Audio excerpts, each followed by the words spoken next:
Dad poor dad इस किताब में 10th में पढ़ने वाले स्टूडेंट से लेकर एक शिक्षक, बिजनेसमैन तथा उन सभी के लिए है। रिच डैड पुअर डैड मेरी फेवरेट बुक में से एक है। इस बुक में पर्सनल फाइनेंस के बारे में बताया गया है। Rich dad poor dad book personal finance पर लिखी गई सर्वश्रेष्ठ किताब है। यदि आपने पर्सनल फाइनेंस के बारे में अभी सीखना शुरू किया है तो ये आपकी पहली किताब होनी चाहिए। ये बुक पब्लिश होने के बाद लगातार 4 साल तक नंबर 1 टॉप सेलर में से एक थी। रॉबर्ट टी कियोसाकी इस बुक के लेखक हैं। इस बुक में रॉबर्ट टी कियोसाकी ने उनके 2 पिता यानी कि रिच डैड और पुअर डैड के बारे में बताया है। रॉबर्ट के 2 पिता थे, एक पुअर डैड और दूसरा रिच डैड थे। उनको जन्म देने वाले पुअर डैड थे और उनको उनके लाइफ में सफल यानी कि अमीर बनाने वाले रिच डैड थे। इसीलिए वो उनको रिच डैड और पुअर डैड कहते थे। इस बुक में उन्होंने अपनी पूरी लाइफ के बारे में बताया है। मतलब उन्होंने अपने पुअर डैड से और रिच डैड से क्या सीखा, यही इस बुक में बताने की कोशिश की है। इसीलिए इस बुक का नाम रिच डैड और पुअर डैड रखा है। रॉबर्ट टी कियोसाकी एक फाइनेंशियल एडवाइजर है। उन्होंने फाइनेंस के बारे में बहुत सारे किताब लिखे हैं। ये बुक उनमें से एक है। ऐसे महान ऑथर को मेरा दिल से प्रणाम है। इस किताब में उन्होंने अपने दोनों पिता के विचारों से सीख ली है। उसी के बारे में है, जैसे कि अमीर कैसे बना जाए, अमीर बनने के लिए क्या क्या करना पड़ेगा, लोग पैसा कमाने के बारे में कैसे सोचते हैं, पैसा कमाने की शुरुआत कैसे की जाए आदि। ये किताब लोगों के अंदर फाइनेंशियल अवेयरनेस, आर्थिक जागरूकता पैदा करेगी। लेखक के पिता मतलब पुअर डैड बहुत ही पढ़े लिखे थे। उन्होंने पीएचडी भी की थी और उनके दूसरे पिता मतलब रिच डैड ने अपनी स्कूल की पढ़ाई भी नहीं पूरी की थी।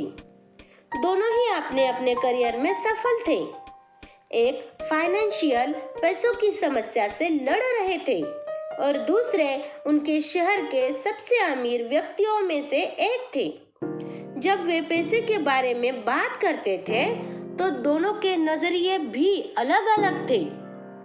पुअर डैड का मानना था कि पैसों के प्रति प्यार ही सभी प्रकार की समस्याओं की जड़ है और दूसरे डैड का मानना था कि पैसों की कमी ही सभी समस्याओं की जड़ है।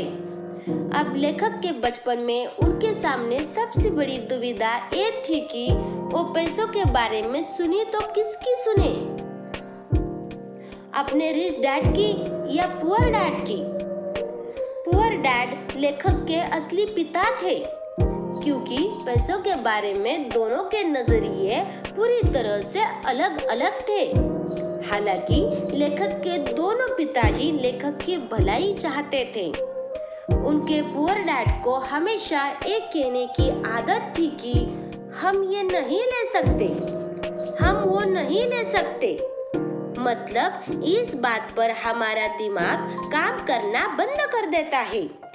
वही उनके रिच डैड इस शब्द का कभी भी यूज नहीं करते थे।